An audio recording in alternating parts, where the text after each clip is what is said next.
Hello दोस्तों, कैसे आप सब लोग। तो दोस्तों, जैसा कि आप जानते हैं कि हम लोग हमारी क्लास 12th की जो पॉलिटिकल साइंस बुक है उसका पहला चैप्टर डिस्कस कर रहे थे।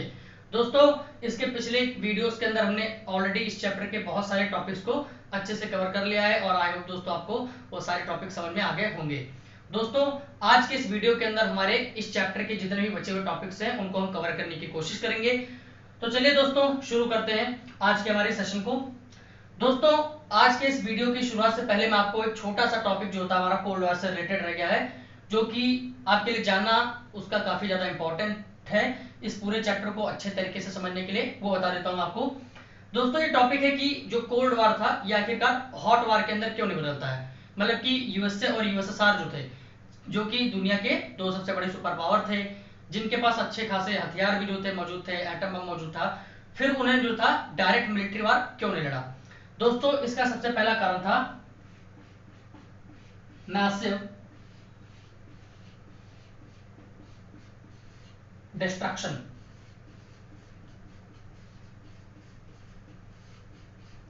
मैसिव डिस्ट्रक्शन इसके अंदर होता क्या दोस्तों, यूएसए और यूएसएसआर जो थे उनको अच्छी तरीके से पता था कि अगर हम जो होता है एक डायरेक्ट न्यूक्लियर वार जो होता है एक दूसरे से लड़ते हैं तो उसमें हमको बहुत बड़ी तबाही का होता है वो सामना करना पड़ सकता है। ऑलरेडी इनके सामने जो था वो जापान एक लाइव एग्जांपल था कि एटम बम के इस्तेमाल से कितनी बड़ी तबाही होती है। इन्होंने जो था ऑलरेडी जापान के मदद से जो था देख लिया था, जो कि 1945 में हुआ था। उसके बाद यूएसए और यूएसएसआर की दोस्तों हिम्मत नहीं होती है कि वो एटम बम का दोबारा इस्तेमाल कर सकें। दोस्तों, इसका दूसरा कारण था हमारा डिटरेंस रिलेशनशिप।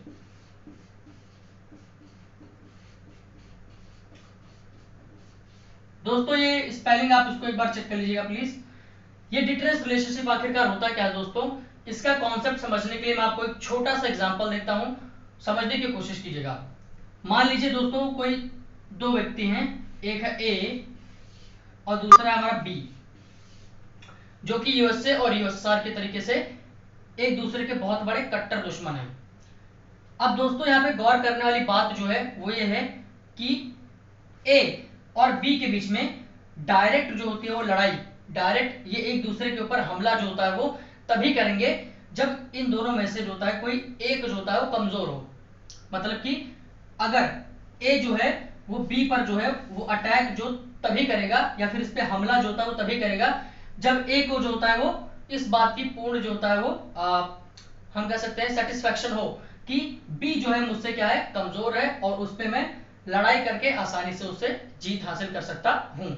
उसी तरीके से दोस्तों बी जो है हमारा वो ए पर अटैक जो होता है वो तभी करेगा जब बी को ऐसा लगेगा कि ए मुझसे क्या है कमजोर है और मैं उसको लड़ करके उससे आसानी से जीत सकता हूं। लेकिन दोस्तों इन केस अगर इन दोनों की पावर जो होती है अगर बराबर होती है तो फिर ऐसे केस में दोस्तों क्या हो जाता है, इन दोनों के बीच में जो लड़ाई होती है उसके चांसेस बहुत कम हो जाते हैं। क्यों कम हो जाते हैं, क्योंकि अगर दोनों की पावर जो है बराबर होगी तब फिर दोस्तों क्या होगा, ए इस पर हमला करने से पहले जो होता है वो 10 बार सोचेगा कि अगर मैं बी पर हमला करूंगा तो मेरे इतना ज्यादा क्या है पावरफुल है, इसके लिए उसके ऊपर विजय प्राप्त कर पाना जो होता है वो बहुत मुश्किल होगा। सिमिलरली बी भी जो होता है वो आसानी से ए के ऊपर लड़ाई करके जीत हासिल नहीं कर पाएगा। तो ऐसे केसेस में दोस्तों क्या होता है, लड़ाई के जो चांसेस होते हैं बहुत कम हो जाते हैं जब दो दुश्मन जो होते हैं उनके बीच में क्या होता है पावर बराबर होती है। यही सेम कॉन्सेप्ट दोस्तों हमारा यूएसए और यूएसएसआर पर लागू होता है। देखिए दोस्तों, यूएसए और यूएसएसआर इन दोनों की मिलिट्री पावर जो होती है वो लगभग होती है बराबर। दोनों के पास जो होता है एटम बम आ चुके होते हैं। तो इसीलिए दोस्तों इन दोनों को पता होता है कि अगर हम एक दूसरे के प्रति एक डायरेक्ट मिलिट्री वार जो होता है छेड़ भी देते हैं तो हम एक दूसरे के ऊपर आसानी से जो होता है वो विजय प्राप्त नहीं कर पाएंगे, क्योंकि भाई दोनों की मिलिट्री पावर जो है, दोनों के हथियार जो होते हैं वो लगभग क्या है बराबर है। इसीलिए दोस्तों क्या करते हैं, ये दोनों डायरेक्ट मिलिट्री वार से जो होता है वो पीछे हटते हैं। इसका दोस्तों तीसरा रीजन जो है वो इसी से रिलेटेड है और एक सिंपल सा है कि यूएसए और यूएसएसआर अगर ये दोनों एक दूसरे के ऊपर जो था एक दूसरे को सुपर पावर प्रूफ करने के लिए डायरेक्ट मिलिट्री वार लड़ भी लेते तो उस डायरेक्ट मिलिट्री वार में दोस्तों इतनी बड़ी तबाही हो जाती कि दुनिया के अंदर इनको सुपर पावर कहने वाला या फिर इनको विनर कहने वाला जो होता है कोई बचता ही नहीं। इसीलिए दोस्तों ये यूएसए और यूएसएसआर डायरेक्ट मिलिट्री वार से जो होता है वो हमेशा दूर भागते हैं, क्योंकि उसको पता है कि अगर डायरेक्ट मिलिट्री वार या फिर एटॉमिक लड़ाई होती है तो इस दुनिया में फिर कोई जिंदा नहीं बचेगा। आई होप दोस्तों आपको एक छोटा सा लेकिन एक प्यारा सा कॉन्सेप्ट जो होता है वो समझ में आ गया होगा। बढ़ते हैं दोस्तों हमारे नेक्स्ट टॉपिक की तरफ, जो कि हमारे बुक का पहला इंपॉर्टेंट और पहला मेन टॉपिक है, जो बोर्ड पॉइंट ऑफ व्यू से भी दोस्तों काफी ज्यादा जो होता है इंपॉर्टेंट है। बहुत बार उसको 4 मार्क्स के अंदर पूछा गया है, तो उसको ध्यान से पढ़िएगा। दोस्तों हमारा नेक्स्ट टॉपिक आता है क्यूबन मिसाइल क्राइसिस। ये क्यूबन मिसाइल क्राइसिस होता क्या है दोस्तों? ये घटना जो होती है दोस्तों वो अक्टूबर 1962 के अंदर होती है। इसमें दोस्तों होता क्या है बेसिकली कि इसकी शुरुआत दोस्तों होती है अप्रैल 1961 में।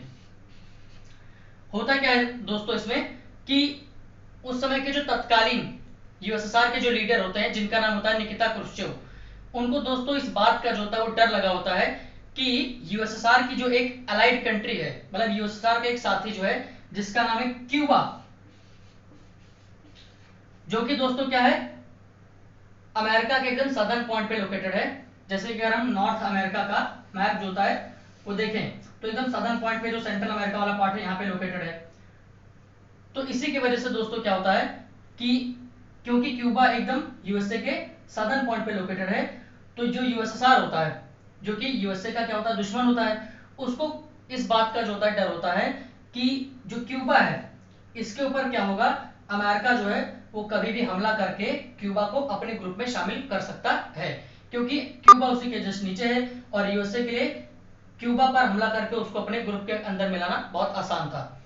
इसीलिए दोस्तों जो निकिता क्रुश्चेव होते हैं वो उनको हमेशा इस बात का डर लगा होता है कि कहीं क्यूबा जो है मेरे हाथ से चला न जाए। इसीलिए दोस्तों क्या होता है ये यूएसए की इस एंटीसिपेटेड अटैक को रिटेलिएट करने के लिए, उसको काउंटर करने के लिए होता क्या है, जो निकिता क्रुश्चेव होते हैं वह क्या करते हैं क्यूबा के अंदर कुछ न्यूक्लियर मिसाइल जो होता है वो रखवा देते हैं। मतलब कि अमेरिका के उस अटैक का जो कि फ्यूचर में हो सकता है उसका जवाब देने के लिए, उससे क्यूबा को बचाने के लिए ये क्या करते हैं क्यूबा के अंदर कुछ न्यूक्लियर मिसाइल रखवा देते हैं। अब क्यूबा के अंदर दोस्तों न्यूक्लियर मिसाइल रखने के वजह से क्या होता है अमेरिका के ऊपर जो खतरा जो होता है वो काफी ज्यादा बढ़ जाता है, क्योंकि क्यूबा के अंदर यूएसएसआर की न्यूक्लियर मिसाइल आ चुकी थी और क्यूबा से यूएसए के ऊपर अटैक करना वो चुटकियों का काम था, यूएसए कभी भी जो था वो खत्म किया जा सकता था। इसी की वजह से दोस्तों क्या होता है जो उस समय के जो यूएसए के लीडर होते हैं जिनका नाम होता है जॉन एफ कैनेडी, वो दोस्तों हर एक कोशिश जो होता है करने को तैयार हो जाते हैं ताकि क्यूबा के अंदर यूएसएसआर ने जो भी न्यूक्लियर मिसाइल रखी है उसको किसी न किसी तरीके से क्यूबा से बाहर की जाए, तभी जो होता है वो यूएसए एक सेफ जोन के अंदर जो होता है वो दोबारा एक सेफ कंडीशन के अंदर दोबारा आ पाएगा। इसके लिए दोस्तों होता क्या है जो यूएसए के जो उस समय के जो प्रेसिडेंट होते हैं जॉन एफ कैनेडी, वो यूएसएसआर के ऊपर दोस्तों प्रेशर बनाना शुरू कर देते हैं। वे अपने जो भी स्पाइस होते हैं जो भी जासूस होते हैं अमेरिका के अंदर उनको क्यूबा की घेराबंदी करने पे लगा देते हैं। साथ ही साथ में दोस्तों जो जॉन एफ कैनेडी होते हैं अपने जितने भी वारशिप्स होते हैं जितने भी जंगी वीर होते हैं उनको पानी में उतार देते हैं और उनको आदेश दे देते हैं कि अगर आपको कोई भी होता है यूएसएसआर का शिप क्यूबा की तरफ बढ़ता हुआ दिखाई देता है तो उसको वहीं पे उड़ा दो। तो इस पूरे माहौल के अंदर दोस्तों होता क्या है यूएसए और यूएसएसआर के बीच में एक क्लैश जो होता है एक झगड़ा जो होता है उमड़ करके आ जाता है अक्टूबर 1962 तक, जिसको हम क्यूबन मिसाइल क्राइसिस के नाम से जानते हैं। यूएसए हमने देखा है दोस्तों कि अपनी इधर जो होता है पूरी कोशिश कर रहा है, यूएसएसआर अपनी पूरी कोशिश कर रहा है। इसके वजह से दोस्तों क्या होता है इन दोनों के बीच में एक क्लैश जो होता है उमड़ करके आ जाता है अक्टूबर 1962 तक, जिसको हम क्यूबन मिसाइल क्राइसिस कहते हैं। आई होप दोस्तों आपको समझ में आ गया होगा। दोस्तों ये क्यूबन मिसाइल क्राइसिस जो था ये कोल्ड वॉर का सबसे हाईएस्ट पॉइंट है, एक तरीके से क्लाइमेक्स पॉइंट है। क्लाइमेक्स पॉइंट दोस्तों या फिर हाईएस्ट पॉइंट इसको क्यों कहते हैं क्योंकि दोस्तों क्यूबन मिसाइल क्राइसिस जो थी यही वो घटना थी जिसमें दुनिया को लगा था कि अब यूएसए को और यूएसएसआर का जो डायरेक्ट न्यूक्लियर वार जो है वो अब हो जाएगा। इसीलिए दोस्तों इसको क्यूबन मिसाइल क्राइसिस को हम हाईएस्ट पॉइंट जो था वो कोल्ड वॉर का मानते हैं। इस इवेंट की वजह से दोस्तों दुनिया के अंदर काफी ज्यादा खलबली भी जो है मच जाती है, क्योंकि लोगों को लगता है कि अब इन दोनों के बीच में न्यूक्लियर वार जो था हो ही जाएगा और दुनिया खत्म ही हो जाएगी। आई होप दोस्तों आपको ये जो पूरा कॉन्सेप्ट था इसका वो समझ में आ गया होगा। दोस्तों इसको ध्यान से एनसीईआरटी बुक की रीडिंग कीजिएगा, क्योंकि ये बोर्ड पॉइंट ऑफ व्यू से काफी ज्यादा इंपॉर्टेंट है। बढ़िए चलते हैं दोस्तों हम अपने नेक्स्ट टॉपिक की तरफ।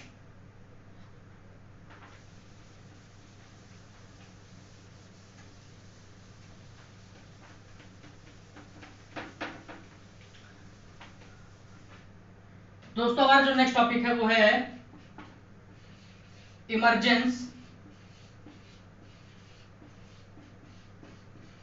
ऑफ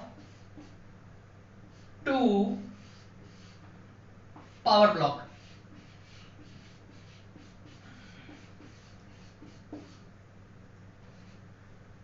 इस टॉपिक का दोस्तों पहले मैं आपको बेसिक बता देता हूं। देखिए दोस्तों, जैसा कि मैंने आपको बताया था कि कोल्ड वॉर के दौरान जो होता है क्या होता है, जो कि 1945 से 1991 तक क्या था चली थी। इस कोल्ड वॉर के दौरान दोस्तों होता क्या है, जो हमारा पूरा ग्लोब था, मतलब कि हमारी दुनिया के अंदर जितनी भी कंट्रीज थी दोस्तों, वो इस कोल्ड वॉर के दौरान जो था वो 3 ग्रुप्स के अंदर बट गई थी। जिसमें से दोस्तों पहला ग्रुप हमारा था यूएसए का, और इसके जो अलाइड कंट्रीज थी, मतलब इसको जो फॉलो करने वाली जो कंट्रीज थी, पहला ग्रुप जो था इनका था। दूसरा ग्रुप दोस्तों हमारा था यूएसएसआर का और उसकी अलायंस कंट्रीज का, मतलब जो इसकी फॉलोअर थी। और तीसरा दोस्तों हमारा था नैम कंट्रीज का, यानी कि नॉन अलाइंड मूवमेंट, मतलब कि उन कंट्रीज का जो कि ना ही इनकी फॉलोअर थी ना ही इनकी फॉलोअर थी, मतलब कि उन कंट्रीज ने जिन्होंने कोल्ड वॉर के अंदर जो था कोई भी पार्टिसिपेशन जो था नहीं लिया था। उन कंट्रीज की भी क्या थी दोस्तों, अपना एक तीसरा ग्रुप जो था बना रखा था। तो कुल मिलाकर के हमको कोल्ड वॉर के दौरान ये 3 ग्रुप जो होता है कंट्रीज को देखने को मिलते हैं। फिलहाल दोस्तों इनकी बात हम जो था यहाँ पे नहीं करने वाले हैं, इनको हम अभी आगे के टॉपिक्स के अंदर कवर करेंगे। दोस्तों हम यहाँ पे देखने वाले हैं इन 2 पावर ब्लॉक के बारे में, यूएसए और यूएसएसआर के पावर ब्लॉक के बारे में, कि इनका फॉर्मेशन आखिरकार कैसे हुआ, क्यों हुआ, सारी चीजें यहाँ पे हम कवर करने वाले हैं। देखिए दोस्तों,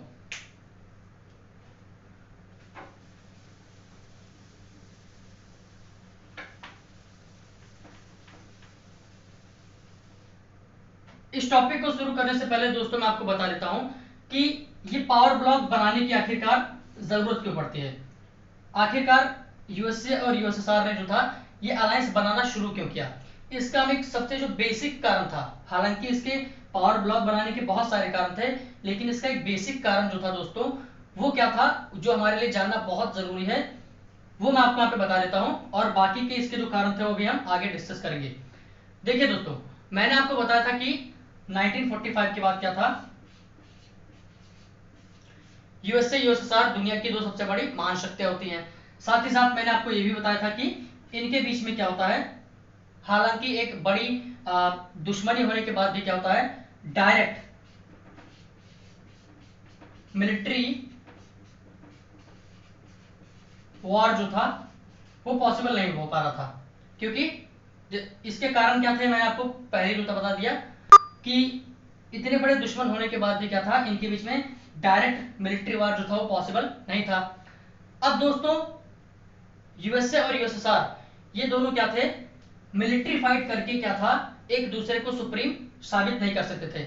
मतलब होता क्या है दोस्तों, जैसे कि अगर कोई दो व्यक्तियों के बीच में लड़ाई होती है तो उनके बीच में लड़ाई हो जाता है, फिर क्या होता है, जो जीतता है वो क्या होता है, सिकंदर बन जाता है, यानी कि वही क्या होता है, विनर हो जाता है।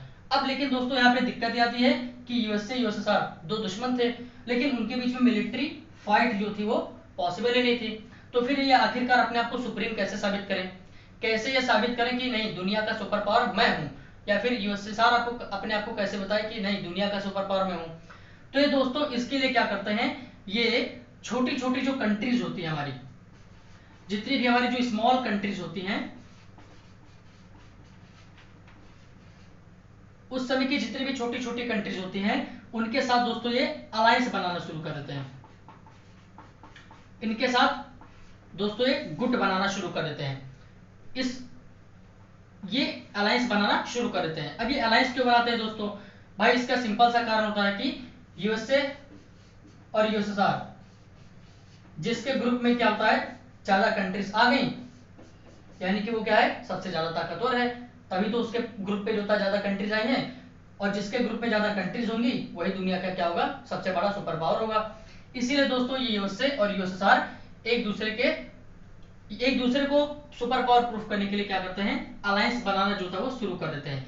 ये इसका एक बेसिक रीजन था जिसकी वजह से क्या किया, यूएसए और यूएसएसआर ने अलायंस बनाना शुरू किया। हालांकि इसके और भी बहुत सारे कारण थे जिनको हम आगे डिस्कस करने वाले हैं। अब हम दोस्तों यहाँ पे देखते हैं कि आखिरकार दुनिया के अंदर ऐसे कौन कौन से अलायंसेस बने, वो भी दोस्तों हम देख लेते हैं।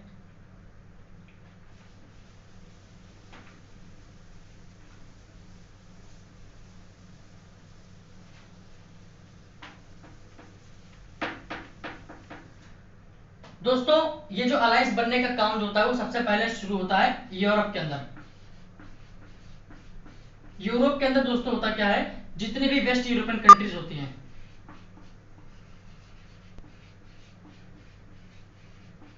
जितनी भी वेस्ट यूरोपियन कंट्रीज होती हैं, लगभग 12 कंट्रीज होती हैं, ये सब क्या होता है, यूएसए के साथ मिलकर नाटो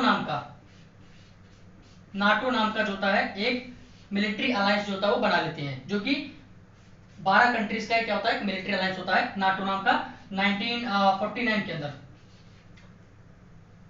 यूरोप के अंदर जितनी भी वेस्ट यूरोपियन कंट्रीज होती हैं, लगभग 12 कंट्रीज होती हैं, ये सब यूएसए के साथ मिलकर के एक मिलिट्री अलायंस बना लेती है 1949 के अंदर, जिसका नाम नॉर्थ अटलांटिक ट्रीटी ऑर्गेनाइजेशन होता है।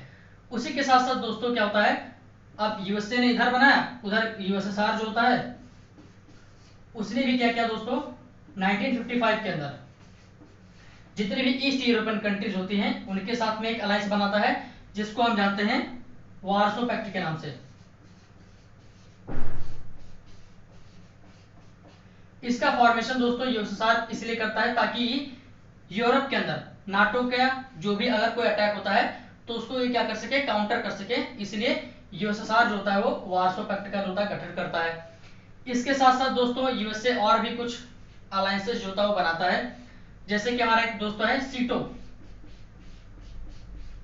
सीटो बनाता है दोस्तों, South East Asian treaty organization. ये बेसिकली दोस्तों जो साउथ एशिया की और जो साउथ ईस्ट एशिया की जो कंट्रीज हैं, सॉरी दोस्तों साउथ एशिया की और जो ईस्ट एशियन कंट्रीज होती हैं उनके साथ जो होता है ट्रीटी इसने जो था बनाया था। और दोस्तों इसके साथ साथ जो था इसने एक बनाया था सेंटो। ये दोस्तों जितनी भी वेस्ट एशियन कंट्रीज होती हैं उनके साथ जो था बना था, इसको दोस्तों हम सेंट्रल ट्रीटी ऑर्गेनाइजेशन होता कहते हैं। दोस्तों ये सीटो जो था दोस्तों ये हमारा साउथ ईस्ट और ईस्ट एशियन कंट्रीज के साथ सॉरी बना था, साउथ ईस्ट और ईस्ट एशियन कंट्रीज जो थी उनके साथ सीटो जो था वो यूएसए ने बिल्ड किया था। ये आप दोबारा जो था समझ लीजिएगा। तो दोस्तों दुनिया के अंदर देखते देखते क्या होता है, ये दो ग्रुप जो होता है वो बनना शुरू हो जाते हैं और हमारे सामने पूरा जो होता है दुनिया दो ग्रुप के अंदर होता है बट के हमारे सामने आ जाती है। अब दोस्तों यहाँ पे जैसा कि मैंने आपको बताया था कि ये अलायंस क्यों बने थे, इसका एक बेसिक रीजन मैंने आपको बताया था। अब जो मेन कुछ और रीजन थे उनको भी हम देख लेते हैं। यहाँ पे दोस्तों ये अलायंस बनाने का दोस्तों एक और जो मेजर कारण थे उसमें पहला कारण था कि टेरिटरीज की नीड।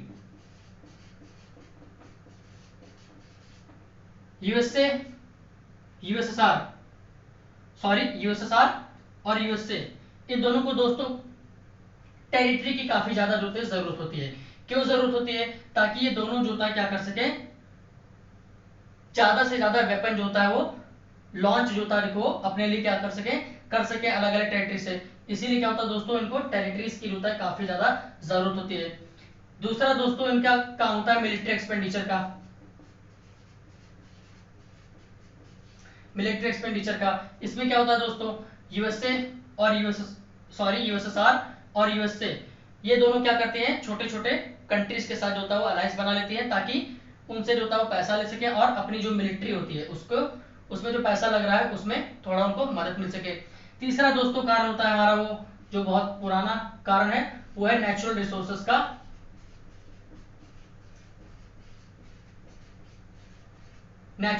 का एक्सप्लॉयटेशन कर सकें। छोटे छोटे कंट्रीज के साथ ये दोनों क्या करती हैं, अलायंस बनाती हैं, और वहां पे जो भी नेचुरल रिसोर्सेज दोस्तों मौजूद होते हैं उनको अपने लिए जो होता है वो इस्तेमाल करना शुरू कर देते हैं। जैसे ऑयल वगैरह हो गया या फिर कोई भी दूसरा नेचुरल रिसोर्स हो गया, उनके साथ उस पर्टिकुलर कंट्री के साथ अलायंस बनाती हैं और उनको उसका जो नेचुरल रिसोर्स होता है वो पूरा तरीके से एक्सप्लॉइट कर देती हैं। तीसरा दोस्तों कारण होता है हमारा आइडियोलॉजिकल इन्फ्लुएंस। मतलब कि दोस्तों ये पूरा होगा टू इंक्रीज आइडियोलॉजिकल इन्फ्लुएंस। मतलब कि दुनिया के अंदर अपनी जो आइडियोलॉजी थी, वही कैपिटलिज्म, सोशलिज्म और कम्युनिज्म और डेमोक्रेसी, दुनिया के अंदर अपनी इस आइडियोलॉजी के इन्फ्लुएंस को, इसको प्रभाव को क्या होता है और ज्यादा जो होता है एक्सपेंड करने के लिए, उसको बढ़ावा देने के लिए ये क्या करती हैं, छोटे छोटे कंट्रीज को होता है अपने ग्रुप के अंदर मिलाते हैं और उनकी जो आइडियोलॉजी होती है उसको, उनकी आइडियोलॉजी को अपनी आइडियोलॉजी के अंदर पूरी तरीके से बदल देते हैं। तो ये दोस्तों हमारे कुछ और मुख्य कारण थे जिसके वजह से दोस्तों हमारा क्या होता है, अलायंस जो था वो सिस्टम जो था उसकी फॉर्मेशन, उसका शुरुआत जो होता है वो होता है। चलिए दोस्तों अब हम एक और छोटा सा टॉपिक इसके बाद है उसको भी जो होता है डिस्कस कर लेते हैं। आई होप दोस्तों आपको ये सारे टॉपिक जो होता है वो अच्छे से समझ में आ गए होंगे। आप ये पढ़ने के बाद एक बार एनसीईआरटी बुक की रीडिंग जरूर कीजिएगा, आपको सारी चीजें जो होती है वो अच्छे से क्लियर हो जाएंगी अपने आप। दोस्तों हमारा अगला टॉपिक आता है अरेनास ऑफ द कोल्ड वॉर। ये दोस्तों बहुत छोटा सा टॉपिक है। ये अरेनास ऑफ द कोल्ड वॉर क्या होते हैं। देखिए दोस्तों मैंने आपको बताया था कि कोल्ड वॉर के अंदर क्या था, डायरेक्ट मिलिट्री वॉर जो था वो बिल्कुल भी नहीं हुआ था। लेकिन दोस्तों इस कोल्ड वॉर के दौरान जो था, ये जो डायरेक्ट मिलिट्री वॉर जो था एकदम 100% ना के बराबर नहीं हुआ था। मतलब कि कहने का मेरे मतलब ये है कि जो यूएसए और यूएसएसआर ये दो कंट्रीज जो थी और इनके जो अलायंसेस थे,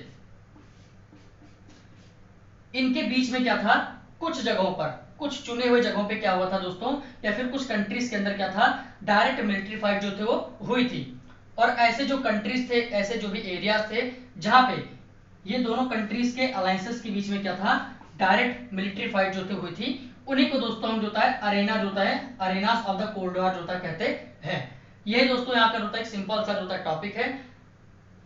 अगर दोस्तों हम इसके कुछ एग्जांपल्स की जो होता है बात करें, ऐसे कुछ कंट्री या फिर ऐसे कुछ एरियाज की बात करें जहां पे इनके बीच में जो था डायरेक्ट मिलिट्री वॉर जो हुई थी, या फिर जिनको हम अरेनास ऑफ द कोल्ड वॉर कहते हैं, तो इसमें दोस्तों आपको पता होगा हमारा अफगानिस्तान आता है,